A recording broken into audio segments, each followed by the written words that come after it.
බෞද්ධාගමික උත්සව අවස්ථාවලදී ඇහෙන ගීත අතර අපි කවුරුත් හොඳින් දන්න කවුරුත් ආදරය කරන කටහඬක් තමයි අල්හාජ් මොහිදීන් බෙග්ගේ හඬ. බොදු ගීත ගායනා කරමින් ශ්‍රී ලාංකික සුවහසක් බෞද්ධයින්ගේ ගෞරවයට හා ආදරයට පාත්‍ර වූ ශ්‍රී ලාංකිකයින් ආදරෙන් වැළඳගත් මොහිදීන් බෙග් ගැනයි අද අපේ කතාබහ. මොහිදීන් බෙග් 1918 වර්ෂයේ දෙසැම්බර් මාසයේ 5 වෙනිදා ඉන්දියාවේ තමිල්නාඩුවේ සේලම් නුවර උපත ලබන්නේ. දරුවන් 14 දෙනෙක්ගෙන් සමන්විත හයිද්‍රාබාද් මුස්ලිම් මූලයක් ඇති දැවැන්ත පවුලක තෙවැනි දරුවා තමයි මොහිදීන් බෙග් කියලා කියන්නේ. කුඩා කාලයේදීම සේලම්හි ප්‍රාථමික විද්‍යාලයකට ඇතුළත් වන මොහිදීන් බෙග් එම විද්‍යාලයේදී දෙමළ උර්දු හා ඉංග්‍රීසි භාෂාව ඉගෙන ගන්නවා. මේ කුඩා දරුවා උර්දු බසින් ගීත ගායනා කිරීමට හැකියාවක් දක්වන්නේ මේ කාලයේදීම තමයි.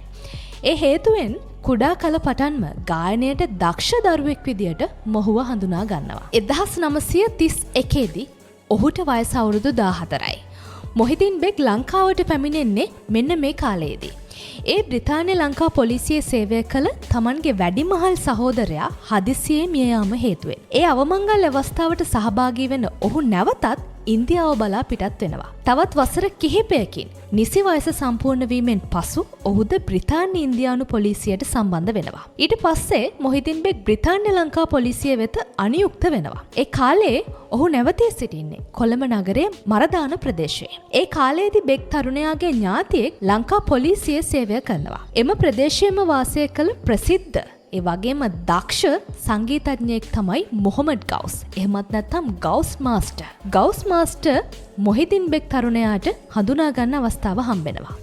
මේ කාලය තුලයි ඔහු ඔහුගේ පළමු සිංහල ගීතය ගායනා කරන්නේ. ඒ ගීතය රචනා කරන්නේ එවකට ඔහු සමග පොලිස් සේවයේ සංගීත කණ්ඩායමේ සේවය කළ සංගීතඥයෙක්. ඔහුගේ නම යූ.ඩී. පෙරේරා. එහෙමත් නැත්නම් යූ.ඩී. පෙරේරා මාස්ටර්.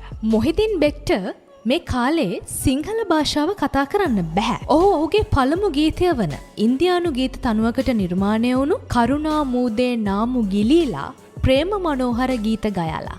මේ ගීතය ගායනා කරන්නේ ඔහුගේ මව් භාෂාව වුණු උර්දු බසින් සිංහල වචන ලියා ගැනීමෙන් පසුව. ඒ ගීතය පටිගත කරන්නේ කොලොම්බියා ගීතැටි සමාගම.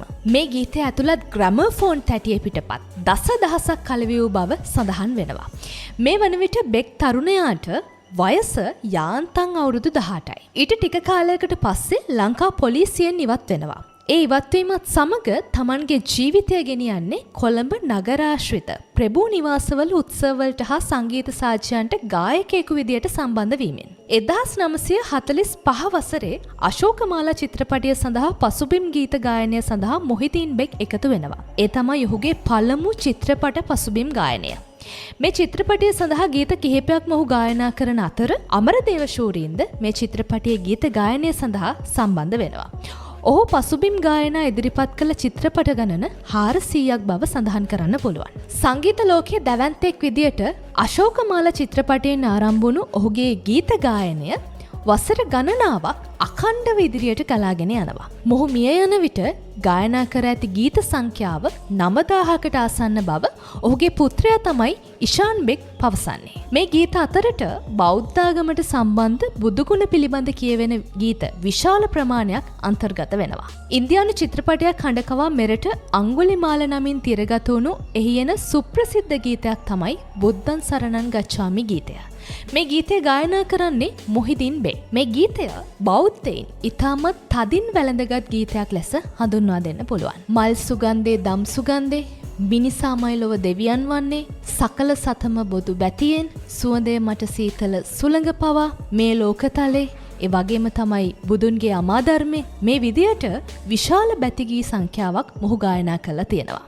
ගමේ ගොඩේ සිතාදියේ ටිකිරි මැණිකේ පුංචි දුවේ පුංචි පුතේ සිනහවෙන් හෝ කතාවෙන් බෑ කෝටු කෑලි සොයාලා මේ විදියට ජනප්‍රිය ගීත කිහිපයක් ඔබට මේ වෙලාවේ හඳුන්වා දෙන්න පුළුවන්. තවත් බොහෝමයක් ගීත මොහුගේ ප්‍රසිද්ධයි. මොහිදීන් බෙග් ගායනා කළ බුදුගුණ ගීත විශාල ප්‍රමාණයක් රචනා කරලා තියෙන්නේ කරුණාරත්න ඔබේසේකර නම් දක්ෂ ගීත රචකයා විසින්. ඒ වගේම ලතා මංගেশකර් සමග ගීතයක් ගායනා කළ එකම ලාංකික ගායකයා වන්නේ මොහිදීන් බෙග්.